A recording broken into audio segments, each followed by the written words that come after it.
Record on this. Here we go. Hi, everybody. This is Zoph. You are watching Simply SCAdian, no title required. With my very special co-host this evening is not Lucas. Instead, it is his much better half, Fiona. Take it away, Fiona. Hey, I'm Fiona Nitwitty from Ravenspittle, and this show has no peers. This show has no landed personages. This show has no royalty. We are just talking to the regular SCAdian. And our regular SCAdian tonight is Jerusha Alowen. Alowen? Allowing. Allowing. Allowing. And let's start off with your bio. It says you resides in the kingdom of Cade and the barony. Caid. Oh, I am so bad. I told you I was not going to be good at this. Caid. Off it. All right. And what is your personal thing that you do? Well, if we're talking about my persona, which has been a relatively recent thing, Jerusha Alaon is a broiderer living in London during the reign of King Henry VII and the VIII. He is a professional broiderer, has risen through the ranks in the Guild of Broiderers of London, and has her own workshop that specializes in slips and other couture items for nobles in the king's court. She has gotten her entree into court and a lot of her business contacts through an advantageous marriage to a gentleman of high importance in the retinue of Catherine of Aragon. And so that's how she was able to continue her business after, business kind of fell off because her biggest client ended up not being around anymore. Not a client anymore. So that's the persona. In the SCA, I'm a service-oriented person. I've participated in and have held offices at the local, regional, and society level. Currently, I am the exchequer for the barony of Starcoffin, which in the Kingdom of Caid, which is modernly Las Vegas, Nevada. I'm known for my dry wit, sarcasm. I am also my art jam is embroidery. I also dabble in beadwork, scribble. I can sew when I absolutely have to. Don't like it, but I'll do it. And then my biggest claim to fame though in the SCA is that I am the virtual herald. I was the first SCA specific social media presence on Facebook, and that is still ongoing. I was here before before society social media. I was here before kingdoms even thought about having Facebook pages. I was an early adopter. I had the original Android one, the little tiny phone. I still have it around here somewhere. So that's my biggest kind of claim to fame. Very cool. How did you find the SCA? So that is a story in and of itself. So I actually grew up in Phoenix, Arizona, which is the Kingdom of Atenveld. And Atenveld is one of those kingdoms that is very unique in the fact that it's only one state. And there is a very large, group within Phoenix metro area, so large that it is actually 3 baronies within the same metropolitan area.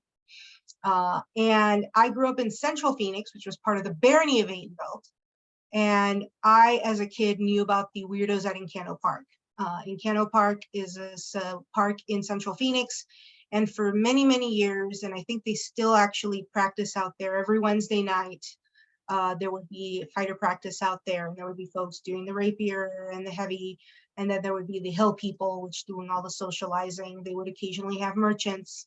And as a kid, I was well aware of them. And, I couldn't really participate because I wasn't old enough. But I also did the Ren Fair. The Arizona Renaissance Festival is one of the more high caliber Ren Fairs in the country. So I got spoiled, and we would go there every year. We'd save all our money up. And then when I went to college, I decided to attend Northern Arizona University, which is in Flagstaff. And I was trying to figure out what to do because, you know, you go from living in a huge metropolitan urban area to Flagstaff, which is very rural, very not urban, very foresty, and, you know, very 420 friendly. Good thing we're doing this on 420. I know, We I are. just realized that, yep. And so I, you know, I was kind of wondering what I was going to do. So I decided to, like, the roommate that I got assigned with at the time, she was a music major, and she was going to teach me how to read music, and I was joining the choir. So we went downstairs to the lobby at Riley Hall, which is the freshman dorm that I was staying in.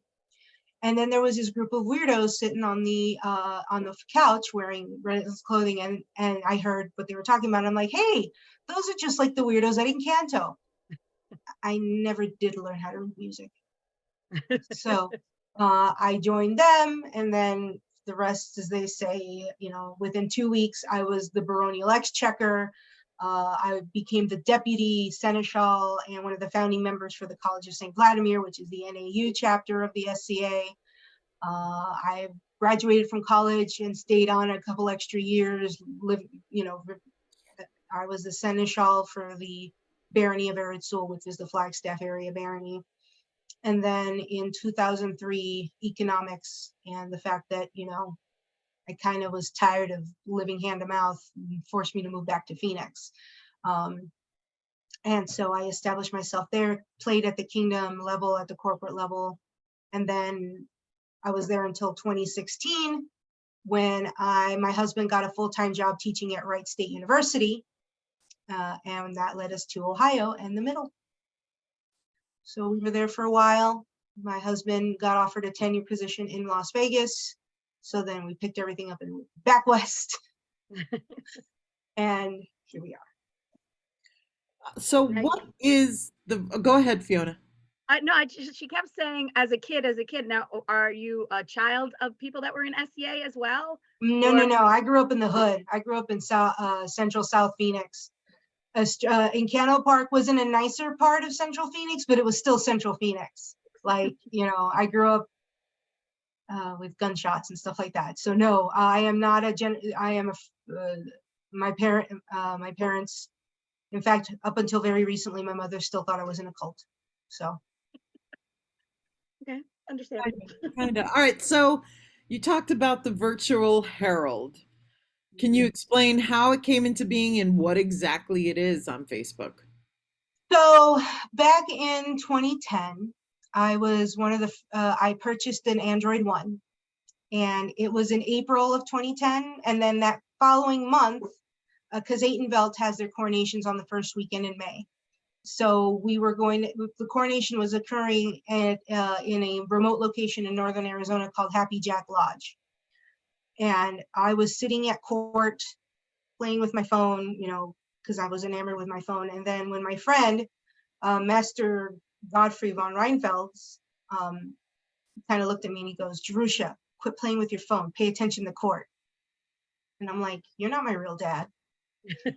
So I said, well, if you don't want me to play on my phone and you want me to pay attention to court, so guess what? I'll just post what's going on in court on my brand new shiny phone. So that's kind of how it started. At that time it was strictly text. I would, when someone got an award or something happened in court, I would create a post and I would post it on my personal profile at the time. And then I did that for the entirety of the coronation, the stepping down and the coming back up. And everybody was like, wow, this is really cool. And so at the time, there was no social media office, or there wasn't any social media at all, really. But Master Godfrey was at the time the kingdom web minister for Atenveldt. In fact, he was elevated to the Pelican because of his work, as his innovative work as a webman. You know, at the time, the Atenveldt website was the most advanced in the known world. We're the ones that he was the one that pioneered the online OP that pretty much all kingdoms have nowadays, where he's the one that started it. He created like the system where people could log in and do modifications and different, basically he kind of got the ball rolling with that back in 2010. And so one of the things he did was he created a Kingdom of Aiden Facebook page. This was him personally under his personal profile. And of course, back in the day, pages were not anything like they are now. It was just, here's a interest, have a page.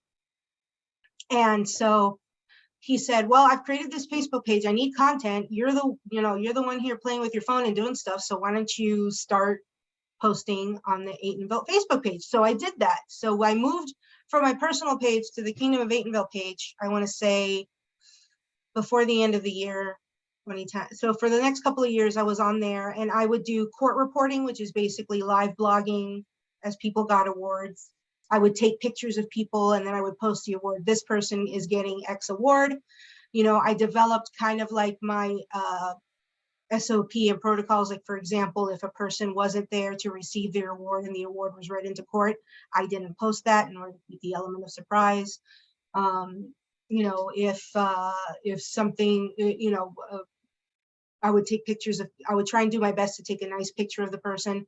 But sometimes I got pictures of a lot of people's butts because, if you're sitting behind the throne and they're kneeling in front of the crown, so I have lots of, so I developed that within the Atenville. And then what I really started to do and focus on and what became like my specialty was crown tournament coverage.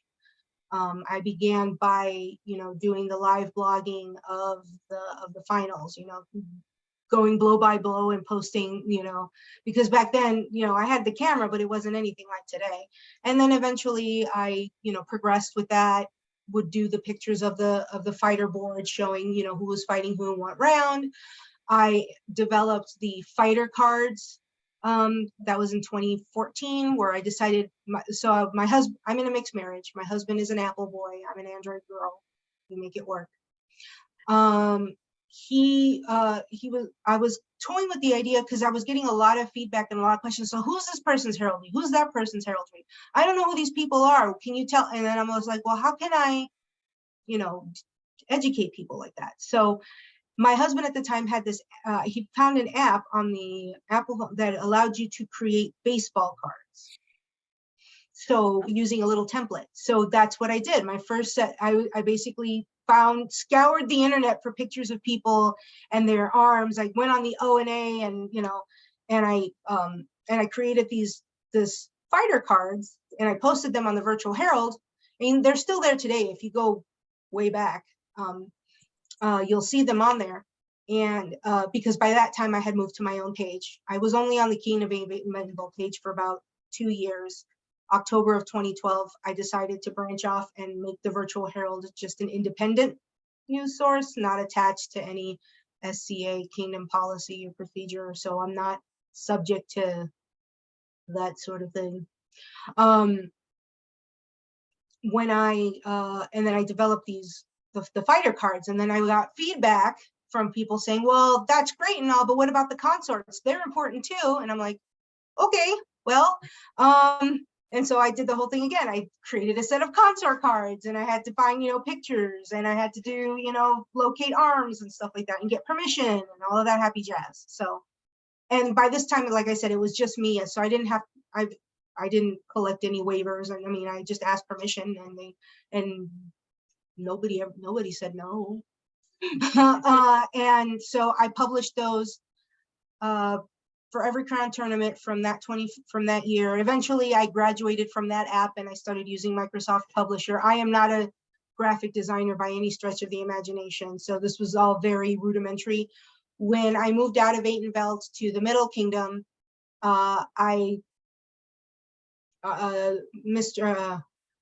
Mistress Sigrid, back then Lady Sigrid, who was she was a photographer and was doing a lot of photography work. She asked if she could take over the cards, and I'm like, sure, go for it. And she's like a graphic designer and stuff, so her cards were like baller. Like they made mine look like, they were on Microsoft Publisher, which they kind of were. And she kind of took that, and since then other kingdoms have done the same thing on tier. I tried to do it for the mid realm. Like I did one set of fighter cards for the mid-realm. The problem with that is because mid-realm is such a large kingdom, and I wasn't as familiar with the fighters and stuff. It was really tough, and it's just something that I couldn't keep up with. So I wasn't able to continue that on, but I will totally take the credit and say I started that. Thank you very much. I was muted because I was checking for comments. We have Tarek, who is very happy that you're here and wants you to come back. Oh, hey, Tariq. How you doing, buddy? So Love ya. let's talk about embroidery real quick. Mhm. So there's two questions I have about embroidery. The first is the term Broiderers Guild. How did embroidery become broiderer? Where's the Broiderers. antiquity?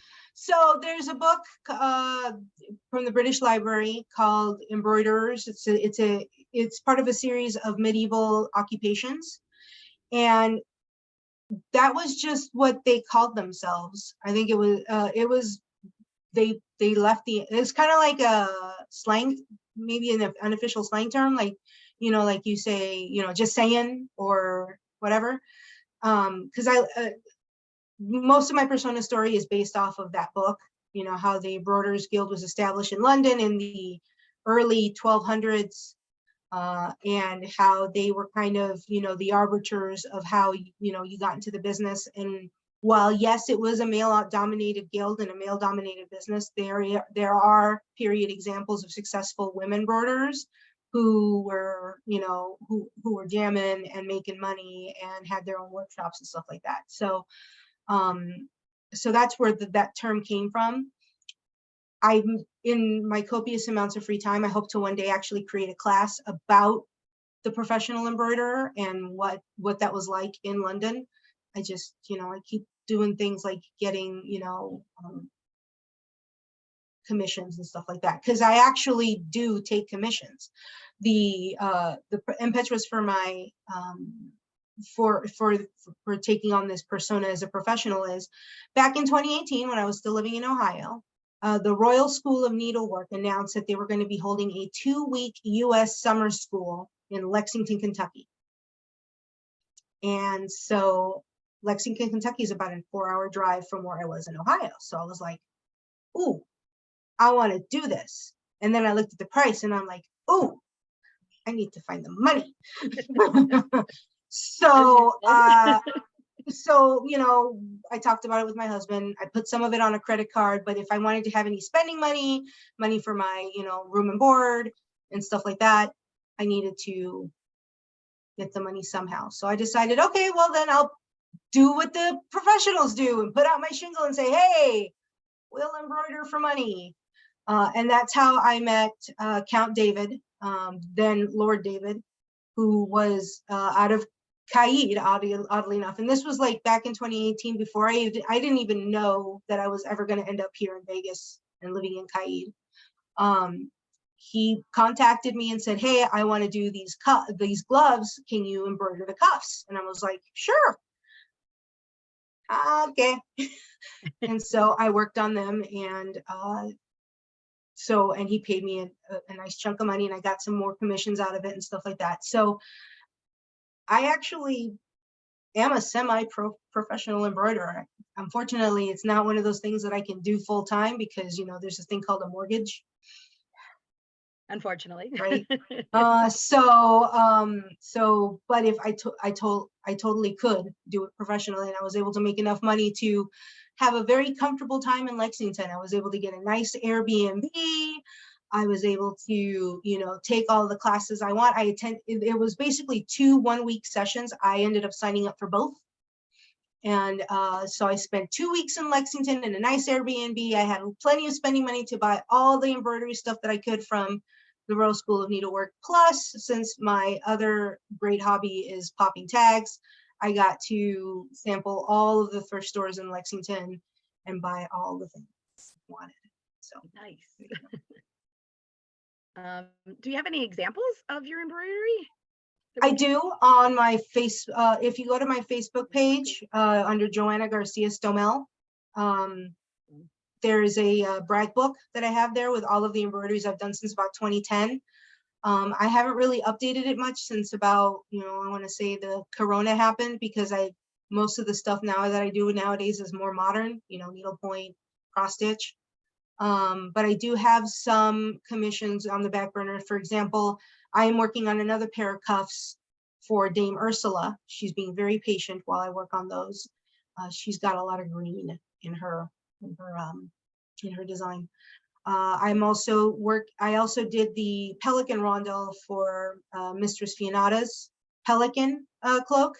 And so now that she has been since elevated to the Laurel, she asked me to do the laurel leaf to encompass the maid, to do that. So I'm working on that and hope to have that ready to give to her by Penzic, because I will be attending Penzic this year.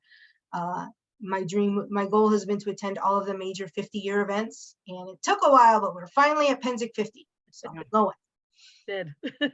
Yeah, we had So 50, 49, A, B, C. B, C, D, E, Ew. oh God. So yeah, so that's another historical commission that I've got recently. Mistress Thea here in Caid, she does glass bead, and she has this wonderful set of scissors with a awl and a needle case, and so we're doing a barter. She gave me that set, and I'm gonna put together what is called a Swabian sleeve for her. It's basically like this ultra studded embroidered sleeve on a German gown that I'm going to be embroidering for her. I also have a couple of other projects on the back burner. But yeah, that's kind of how I roll. So how did you get into embroidery? I grew up with it. I'm a first generation American. My mother's from El Salvador. My father's from the Dominican Republic. So embroidery was part of my childhood. I learned how to stitch at a very young age. Kind of dropped off though, as I got older and started doing things like, going to work and going to school and, doing stuff that wasn't embroidery. And I picked it up a little bit when I started playing SCA. So, but I was mostly into Scribble. That was my big thing when I first started playing SCA. I even got to the point where I had a really cool period, the whole kit and caboodle, all the period pigments. I had to keep the cat out of my room, that sort of thing.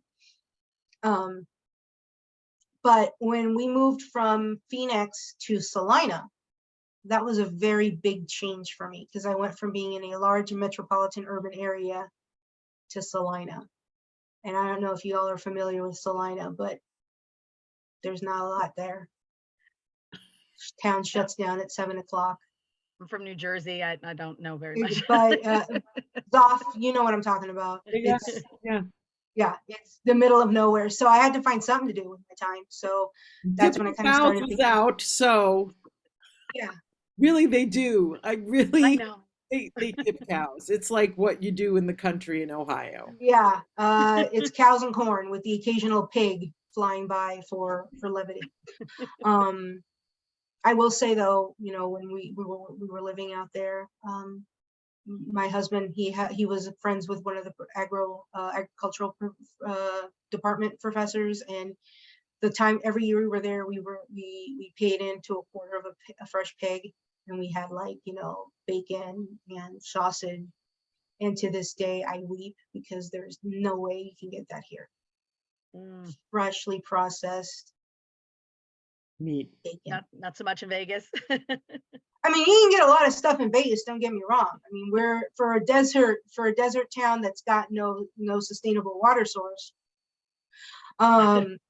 There's a lot of, it's a pretty good foodie area, but there is one thing to, have a pork cutlet and stuff like that with, little fancy preparations, but there's another thing when you go to your fridge and you take out a pack of sausage that was processed by some one-eyed dude named Gus, and with his secret his secret spice mixture, and you're like, I don't know what you put in here, man. This is some good stuff.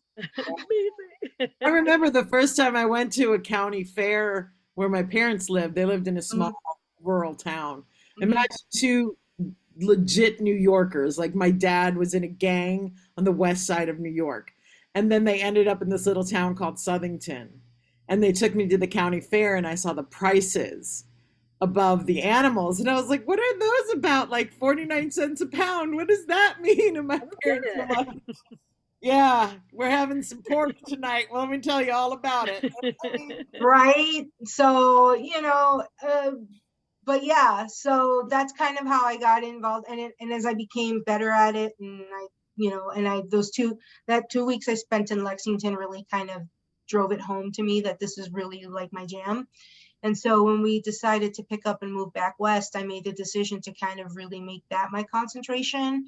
So I sold off my period pigments and stuff like that to get money to get more thread. And there we are. I transferred, how some people transfer over, move over their furniture or, knickknacks. We moved over books and thread. Perfect. Now, which one do you prefer to do, the embroidery or the cross stitch? It really doesn't matter to me. It's all, and cross stitch is period. It's just not in the way that it's done today. For like, mindless work that I can do while I'm listening or watching TV, cross stitch is the way to go. But when I'm working on like the pieces, like for example, when I was working on David's gloves or when I work on Ursula's gloves, that's a little bit more intensive. You have to concentrate and get the stitches just right and all of that. So it just really depends on my mindset. I know that because of the Rona, I'm still in the Novid group. Yeah, I haven't gotten the Rona yet, which, again, right. So it really just depends on my state of mind. Like right now, this last 6 months, because I've been dealing with like, Exchequer stuff and virtual Herald stuff and whatnot, it's a lot easier for me to just kind of sit there and do some mindless petty point or cross stitch. Excuse me. But I've done several pieces of surface embroidery work that those I have to pay attention to. That's when I have to have either listening to music. I can't have a TV show going on, or I can't, and it drives my husband nuts because he loves watching TV with me. And I have a rotation of different TV shows and documentaries that I play over and over again because it's just basically background noise to me at this point. And he just gets totally like, again. So case in point, how you saw when you're prepping for an event or something like that, you have a movie or something that you put on to watch, right?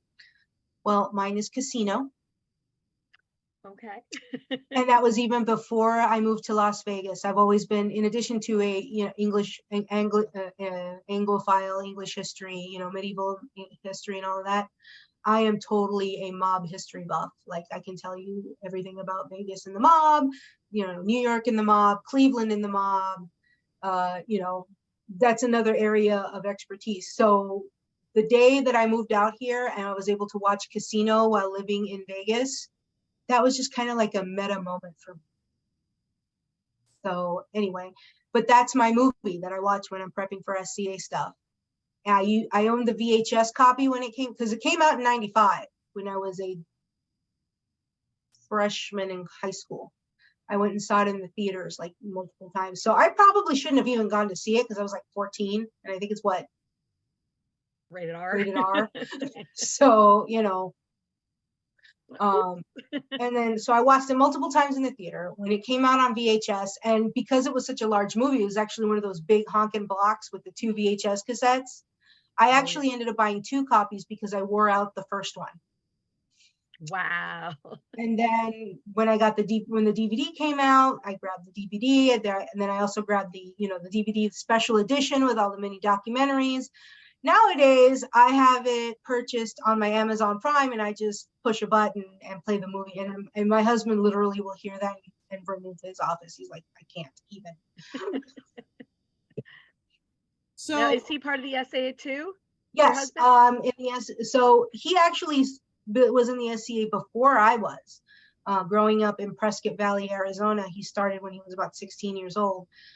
But unlike me, he kind of took an extended break because he decided to go for his PhD in microbiology. And if you've ever been to grad school, take grad school like for the regular master's degree and then multiply it by 5,000. He didn't really have a life. We met in 2008 when he was about 3 years away from graduating. He got his PhD in 2011. And so he was familiar with the SCA, even though we met on a geek dating website called soulgeek.com. But it turns out when we started dating, we realized that we had a lot of mutual friends. We had actually been to events. Like we had actually walked past each other at Estrella Wars. We just never connected until we went on this website. Speaking of Estrella Wars, is it true that it's coming back? It's coming back as a different type of event. So Estrella War was, it had a 33-year history. There was a treaty. There was a lot of drama.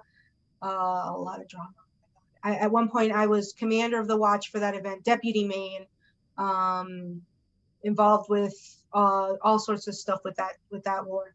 But eventually, it got bogged down by too many rules, and so the powers that be, by this time, I had already moved away.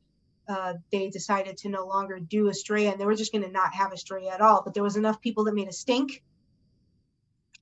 And so they decided to start a new war called the War of the Phoenix, which makes sense because, rising from the ashes and whatnot. And they had their first one last year at Phoenix International Raceway, which is, a weird place to have a war, but it actually worked out pretty well because the problem that Estrella had, especially in those last few years, is that the sites where we went to, they were all like working farms, and the land that we were camping in was designed to hold water. And if you're holding an event in February in Arizona, that's the rainy season. So when it rains, it becomes a mud pit. We're not good. No. The last few years were pretty bad. In fact, the last year before they finally pulled the plug on it, they had to close site and people were literally stuck because it was raining torrentially and, they couldn't get their cars out. They couldn't leave. They were literally getting stuck in the mud. So PIR has an RV camping area with a good drainage system on the ground, the hard pack ground. So that eliminates a lot of that issue. So my understanding was that their first war was successful. Because they have it at the beginning of February, it's really difficult for me to go now because working in payroll as I do, the beginning of February is the end of our busy season and my brain is mush. Like I want to just sleep and not think about the world anymore because I just finished going through year end. So I wish they were pretty successful. They're having it again this year. I heard a rumor that they might brand it as Estrella again, but for now it's still being called War of the Phoenix. And if it and I wish them the best of luck. They were pretty successful. Maybe one of these days I'll go out there again, but it's not going to be for a while because of the nature of my modern work, and it's just not in my cards. But I'm totally supportive, and I'm glad that they're giving it another shot. So there's two things that I really want to talk about with you, and I think the first issue that I want to talk about with you is that you are a person of color in the SCA. Mm-hmm. How has that impacted your SCA experience? Well, not only am I a woman, I'm also a person of color, and I'm not exactly your typical, I'm kind of a loud, brash woman, kind of like you. Why? I don't know you very well. Yeah, I can't, and so in the culture, one thing I have to preface this with, inter-kingdom anthropology is real, and each kingdom has its own culture and way of doing things. And the culture in the Midrealm is vastly different than the culture in Atenvelt. The culture of kingdoms east of the Mississippi is very different than cultures of kingdoms west of the Mississippi. And for lack of, I'll just be brutally honest, Atenvelt was a good old boys club. You know, the chivalry, it was the culture there is the king's word is law. You know, those with peerage and rank are have an exceedingly high privilege, and they also and they do a really good job of gatekeeping and, you know, and moving the goalposts and all of that happy jazz. You know, that's not to say that the SCA is, you know, inherently bad. If the SCA was that bad, I wouldn't be here. I'd be playing Diablo 3 right now and, you know, killing demons. But because of who I was, you know, me being this loud, brash girl from the hood, coming in here and taking leadership positions and power, and, you know, quite frankly, I was an 18-year-old girl from the hood. I mean, I'm doing very good right now, but like I cuss like a sailor. You know, I'm brash, I'm loud.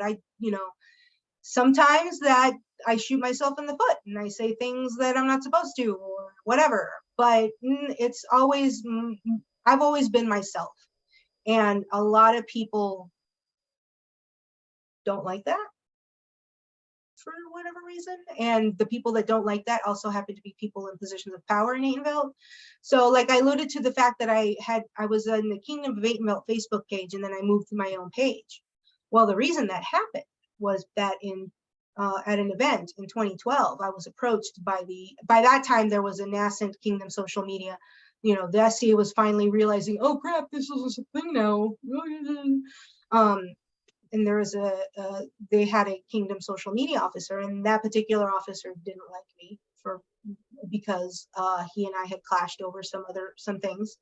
And so I was approached at an event one day in October, and I was basically told, hey, you know, so yeah, you're bad for our brand. You know, we don't think that what you're doing is good for the brand of the kingdom. So you're going to have to go somewhere else and do your thing. I'm kicking you out of the Facebook page. And I'm like, okay. Wow. So that's an example of some of the microaggressions that I went through. By the time I was getting ready to, by the time 2016 was hitting, and my husband was actively looking for work outside of Arizona, it was getting to the point that I couldn't do or say anything without my integrity being questioned, my honor being questioned. I had apparently made enough enemies because of whatever.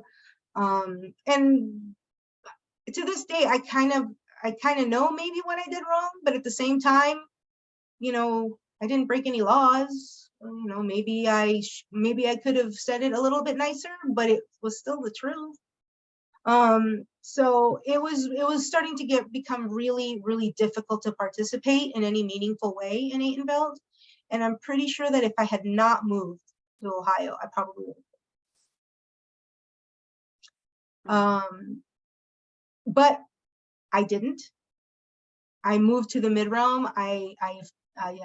You know, I live in Salina, but the closest, oddly enough, technically the closest barony to me was Shadowed Stars up in Fort Wayne, if we want to talk about distance. But the area code that I lived in actually belonged to Flaming Griffin up in Dayton, and specifically Norborough, the Shire of Norborough, which is the southernmost shire of Flaming Griffin. So I got in with Flaming Griffin. I started to do my own thing. I helped found the incipient Shire of Brinemere, which is based out of Salina, St. Mary's, Lima, that little tri-county area out there. They've been incipient for a while now, but my understanding is they're almost ready to be birthed into a Shire. Yay! It warms the cockles of my heart. And the culture in the Midrealm was one of, I mean, I'm not saying that everything's hunky-dory and that I mean, I'm probably sure I did piss people off in the Midrealm. So don't get me wrong. but I was able to basically start over fresh. People would look at my ideas and look at what I was trying to do and not automatically see me as someone who was trying to do something wrong, you know? And that's how I felt. I felt like I was just fighting against, you know, this perception of me that was had in Atenville, that I was not a good person. But in the mid-realm, I was doing exactly the same stuff that I was doing in Atenville. Like, you know, I came in and I started within, I think within about a month or so of me moving out there, I was, I think it was some sort of, I forget what office I held. Oh yeah, I was South Oaken deputy chatelaine within like a couple of months of being out there. So, you know, I wasn't doing anything different, but it was perceived in a more positive light in the mid-realm than before, where, and I get it, you know, I started when I was 18, I partied hard, I probably, you know, did stupid stuff, but nobody could, but everybody just kind of had this judgment about me that I could never do anything right. And when I went in the mid-realm, people, and they accepted me for who I was, and they accepted my contributions and made me feel like I was a contributing member of the community. Oh my God. Yeah. So, so that kind of, the mid-realm saved me, and kept me in the SCA, which is why when I moved back to out west and Caid, which is not Atenville, but it's right next door, I was kind of trepidatious. I was like, I don't know. I'm not sure if I want to do this again. And, you know, it took me a little bit longer to get back into the groove of the SCA. I moved out there in July. I really didn't start participating until January of 2020. And then, of course, 2 months later, boom, the world shuts down. You know, but the people here in Starkhoffen, you know, they have had a long road to hoe on their own. Starkhoffen, y'all remember Trimgate from 2018? Yes. Right? The crown that was at the center of that, they were from Starkhoffen. Oh, all right. You have to explain the Trimgate because Fiona doesn't know about Trimgate. Oh, well, so back in 2018, Jerusha. Go back ahead. in 2018, there was and to be fair, what happened was a result, I believe, directly a result of the power of social media and the fact that people didn't quite realize just how quickly because at the center of this is a woven trim from a historical find in the Scandinavia, or I forget what it's called, but that trim has a flia-flot motif, also known as the swastika. And yet, while yes, the flia-flot and the sun symbol that has been used by Norwegian, Norwegian and Scandinavian cultures, as well as the sun symbol that is used in like Asia and stuff like that, you know, and it's even there's even an indigenous symbol that is very similar. Unfortunately, historical events are such that they stole things. Yeah, they stole it. It doesn't mean what it used to mean anymore, and it's just you just don't. You just don't. But a couple decided to. Yeah. At their coronation.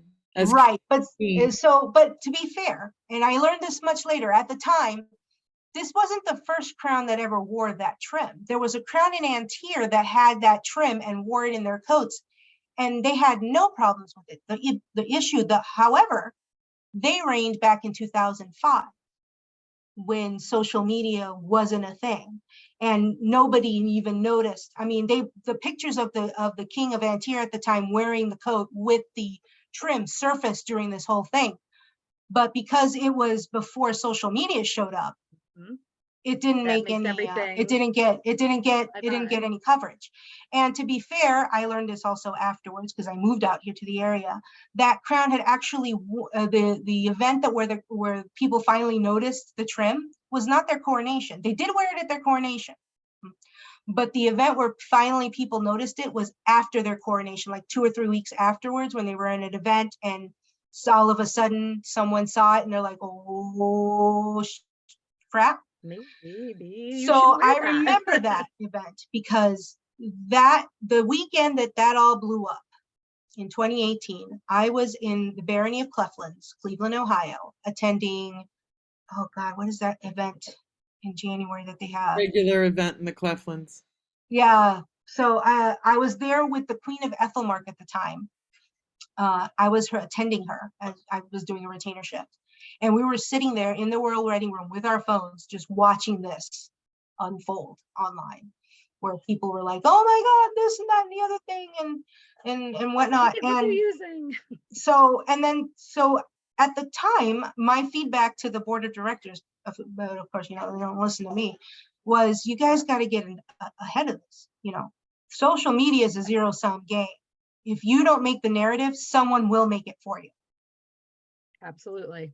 And it was made. And it was made, The king and and it was queen not. were forced to step. They basically were pushed into stepping down, Mhm. and the trim was burned. Yes, and I actually am Oh. friends now with the person who actually made that trim, who at the time was given what I believe was very bad advice by a peer, basically saying, "Hey, don't worry about it. You can make this trim. It's for historical reenactment. We're, blah, blah, blah." And I have since had a conversation with both that person and that peer, basically saying, "You do realize that was really stupid, right?" Yeah. And they're like, "Yeah." Seriously. Oh my goodness. So that's Trimgate. Yeah. So that's And now I Trimgate. understand. But there were And now you crowns that understand. matched too.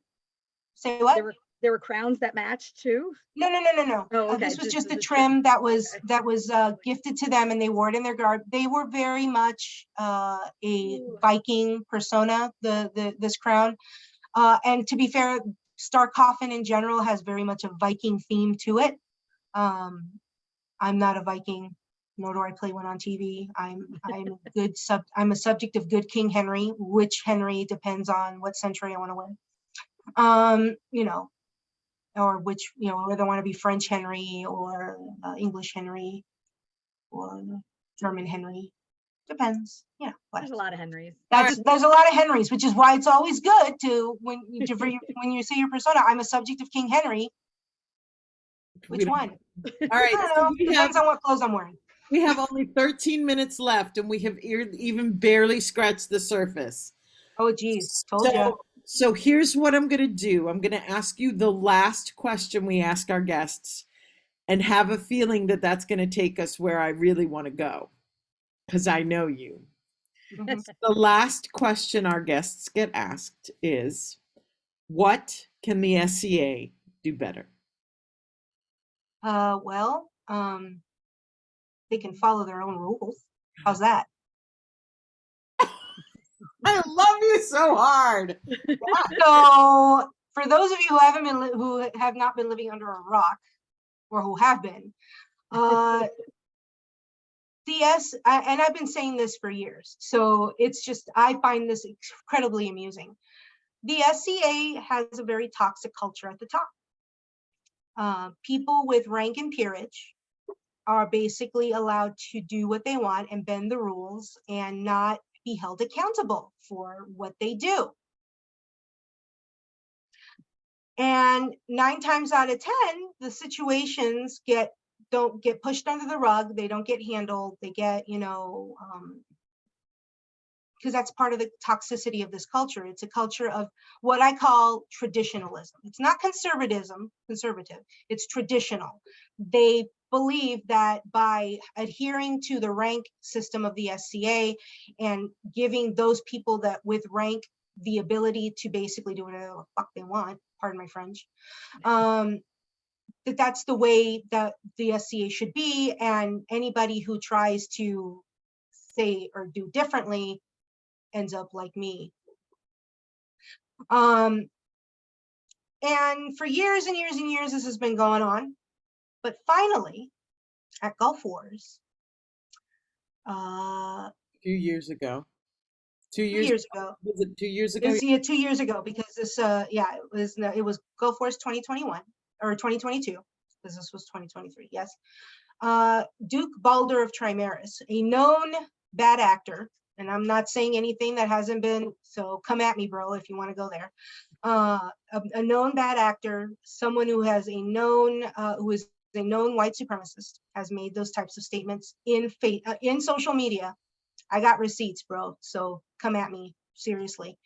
But who has been slapped on the wrist by the board of directors, attempted to enter the rapier field at Gulf Wars with a faulty authorization. And the rapier marshal in charge at the time, his name is Wistrick Ofton, I'm probably mispronouncing the name, who is the current Baron of South Downs, modernly Atlanta, Georgia, and Meridies. Noticed that was informed of the Balder's presence, was told, hey, his paperwork's not right. He looked at the paperwork, it didn't have the requisite signatures, and said, hey, I'm sorry, you can't take the field. You're not authorized. And he followed the chain of command. He did everything. Well, Balder decided to throw a big old hissy fit, call in the Kingdom Earl Marshal of Trimaris, who wasn't even at the flippin' event, as far as I could tell, and tried to bully his way into the field. And when Wistrick held his ground, he huffed off, made a complaint to the board, and then the board decided to sanction him by eliminating his ability to be a warranted marshal for a year. Wistrick, not Balder. Not Balder, not the guy who walked in with shoddy paperwork, but So was the guy doing his job. Yes, basically for doing his job, he got sanctioned. He appealed his sanction, and then the board of directors not only upheld his sanction, they doubled down and basically said, oh, and as a result of this, you can't fight for a year at all. For doing nothing but his job. Yep. So this type of behavior has been happening for years to women, people of color, people of low or no rank in the SCA who dared to make, to suggest that maybe, hey, something shitty is going on here. Maybe y'all should do something about it. But because the person that they were going up against had a peerage or a knighthood or was a royal peer, they didn't, their concerns were either ignored, set aside, or they were even retaliated against because of the fact that how dare you go out, the word of a count or a duke has a lot more weight than your word. You know how many people we've lost in the SCA because of the actions of the people? Oh no, I know many of them personally. A lot of people like me, have said, and again, pardon my French, fuck this shit. I'm out of here. I got better things to do with my time.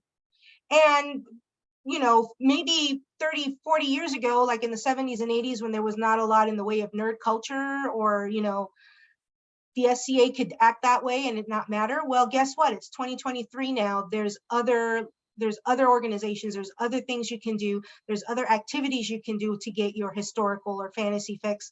The SCA is no longer the big boy in town, but they keep acting like they are. And then they wonder why they can't get people to volunteer. They wonder, I attended the board question and answer session at, I actually flew from Vegas to Lexington. And that was like February 11th. February 2nd. 2nd. Okay. Yes.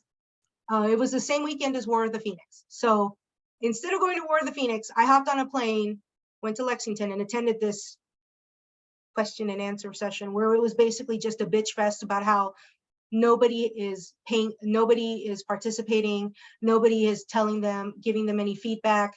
Oh, woe is me in this. And I'm sorry, line of bullshit.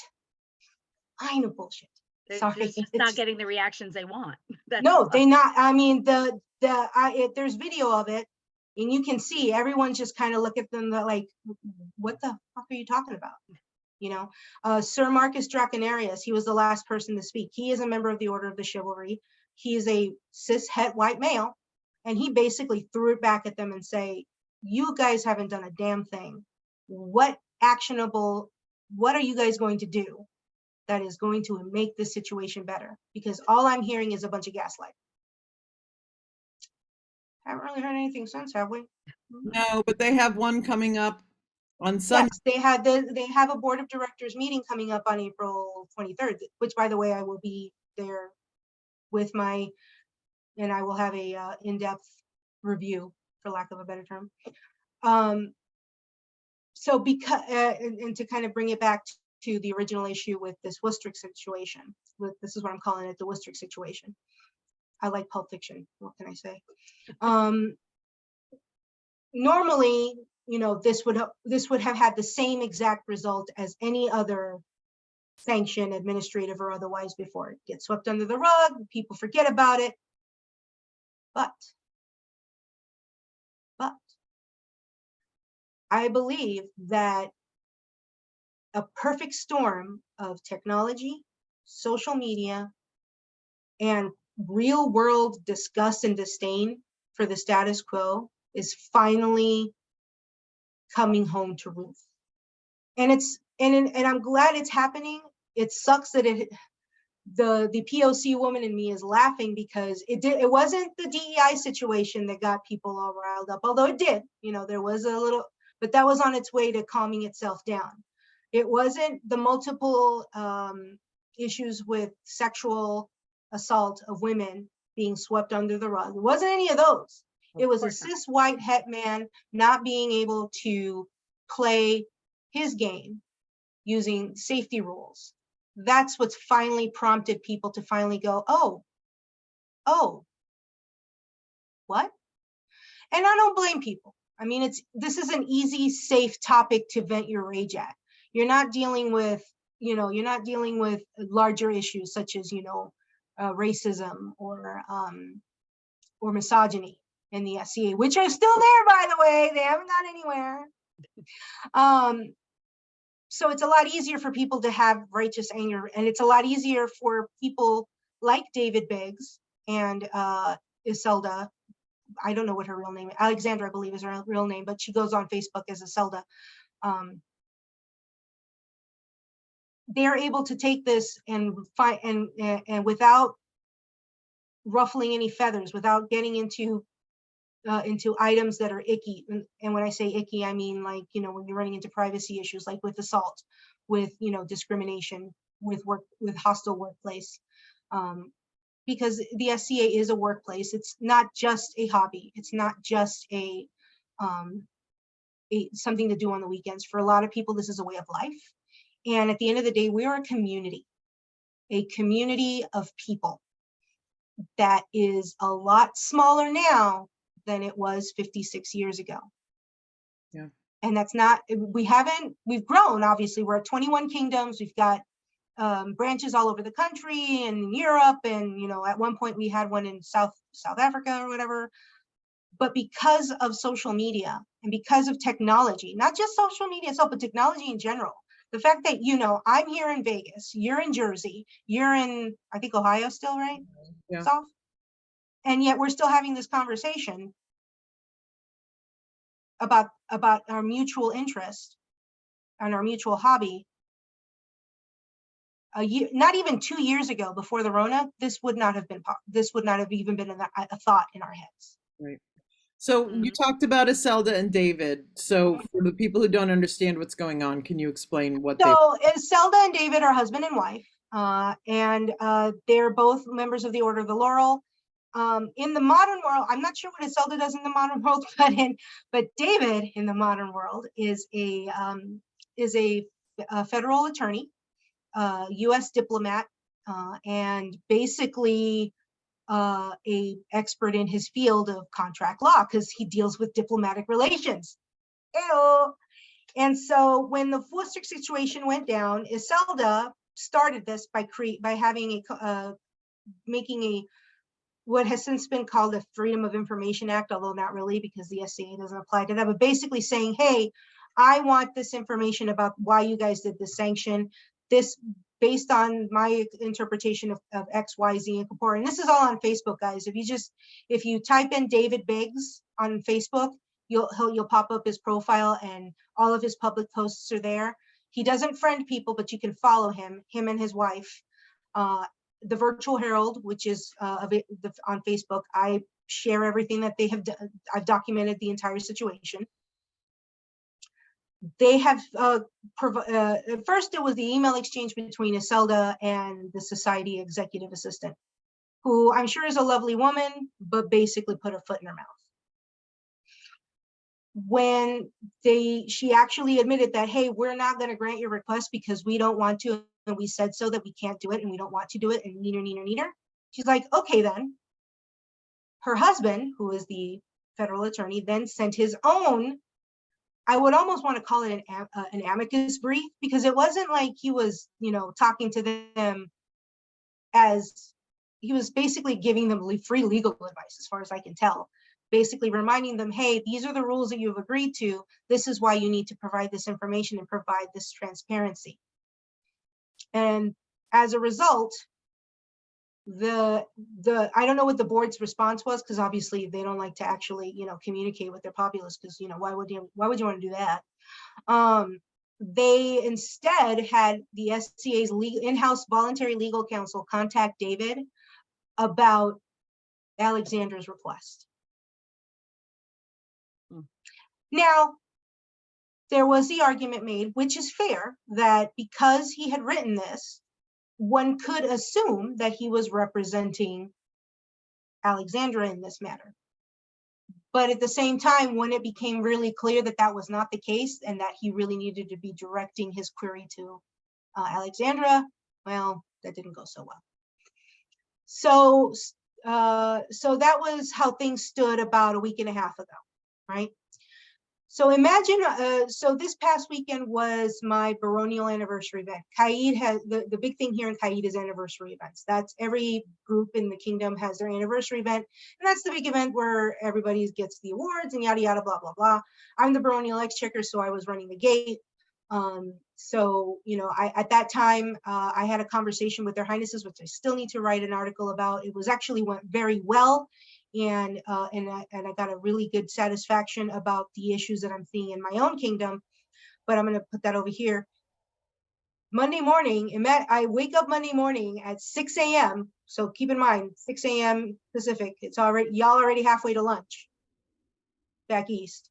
So imagine my surprise, because as soon as I get up in the morning, what do? Check Facebook.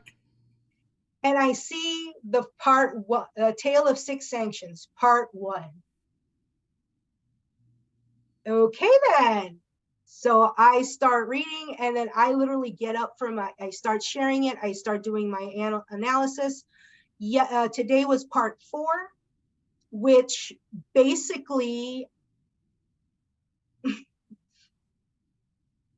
what I have been saying for years as a woman of color, in a minority and a person of low rank in the SCA, because don't get me wrong, yes, I have a GOA. Technically, I actually have 5 of them. I have 5 grant level awards from 3 kingdoms, but we're not going to go there. That I have been telling people since the beginning. And then I'm going to go ahead and quote, because I feel that strongly enough about this message that I want people to understand just how significant and how important this particular passage is to me, and why it just encapsulates everything that needs to change with the society. Hold on a minute. Is this from David? Is this from David Biggs? Yeah, it's a quote. It's the quote. So let me go ahead and get and pull it up here, because I have it. He's been writing basically as a lawyer, totally destroying the SCA's stance that they don't have to tell us. They don't have to do anything, basically. So, so the final section of part 4 is titled "Takeaways about Woostrick's Initial Sanction."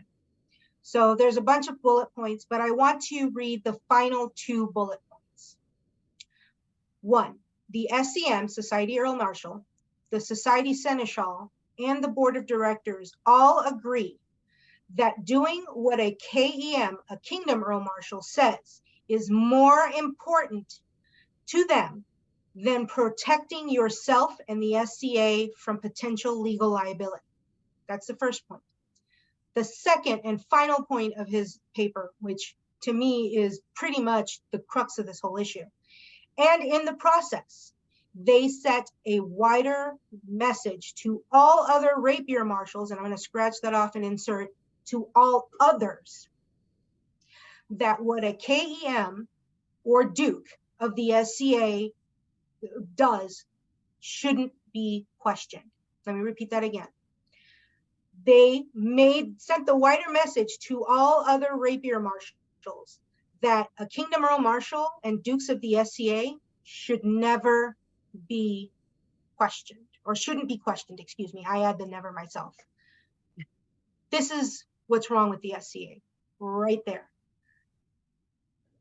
The best way I can put it is what I've been sharing all day as myself. This final point is especially egregious and applies not just to this situation, but it codifies what many women and POC could have told anyone in the SCA without this paper ever having been written. Rank and peerage, regardless of anything else, is what matters to the board of directors. That's the traditionalist mindset that has been a guiding principle of the SCA culture for years. And now it's been codified into official policy. Specifically, I'm talking about the SOSES interpretation of the recent marshalate changes in Trimaris. In other words, the SOSEN and the BOD have finally said the quiet part out loud. Out loud. Yes. Yeah. And Wow. that's the thing. And the only way to fix it, in my opinion, and I know we're talking about you, but we're also already after 9 o'clock. For me, the entire board of directors needs to go, and every kingdom needs to have their own elected representative to the board of directors. The board of directors has screwed up so badly in this situation. is There's terrible. no regaining any The people's trust. Yep. People No. stay in the SCA because of their own personal friendships, their own personal relationships, their own personal attachment to the principles of the SCA. They are not here because of them. They are not here because of what the corporate officers have done. They are here because they care about the people that they play with on the local level. And I venture to say that that is what needs to be brought to the forefront of our larger community culture, because it's about the people. It's not about somebody's shiny little doodad on their head. It's not the little medallion that they got back in 1972. It's about who you are as a person, and which is why, if I get the peerage, I'm not gonna lie, I would love to be a peer. I think I would do a lot of good as a peer. Pelican, Laurel. I probably couldn't be Shiv because I don't fight. I'm not a fighter. I'm an administrator. Hey, I'll admit that. But if I'm going to become a peer, it's because of who I am, not whose ass I kiss. I like it. This is me high-fiving you. So, That's awesome. and if me being myself and speaking truth to power and being who I believe is proper and peer-like, which is to say, not accepting the status quo, working for community change for everyone, not just people with a patent, not just people that have a shiny hat on their head. That's really all I have to say. So the SCA needs to change that. And once they do, then, I think this will be a lot better for it. And we'll be able to move forward with the times, because the SCA is getting older. Like, I'm 43 years old. I started this game at 18, okay? And the people of my generation, the Gen Zers, they're not gonna put up with this shit. No. No way. No freaking way. One more thing before you go. I know you guys gotta go to bed.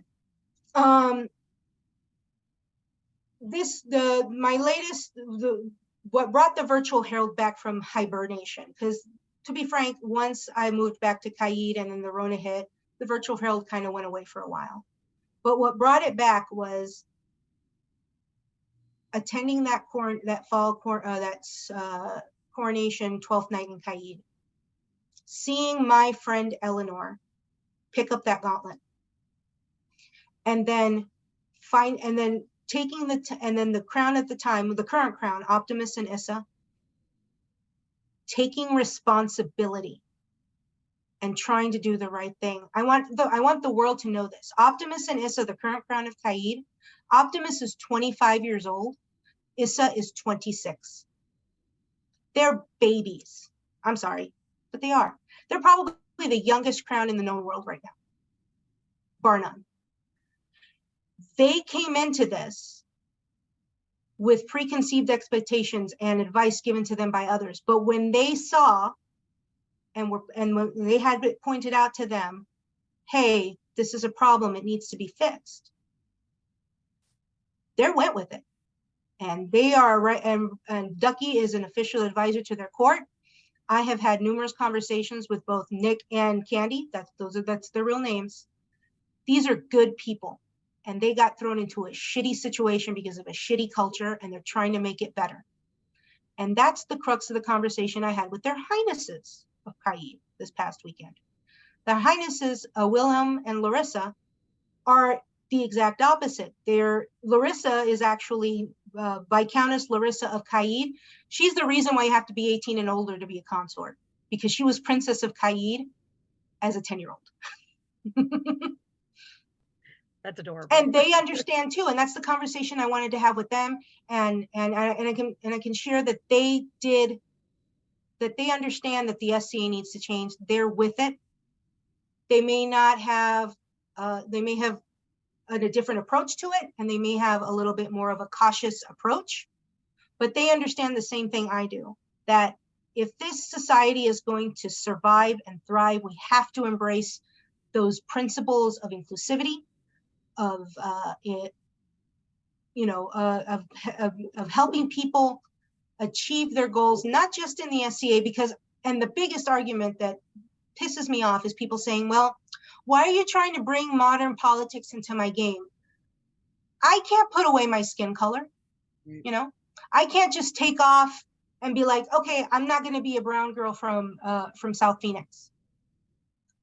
You know, the SCA is a microcosm of the world right now.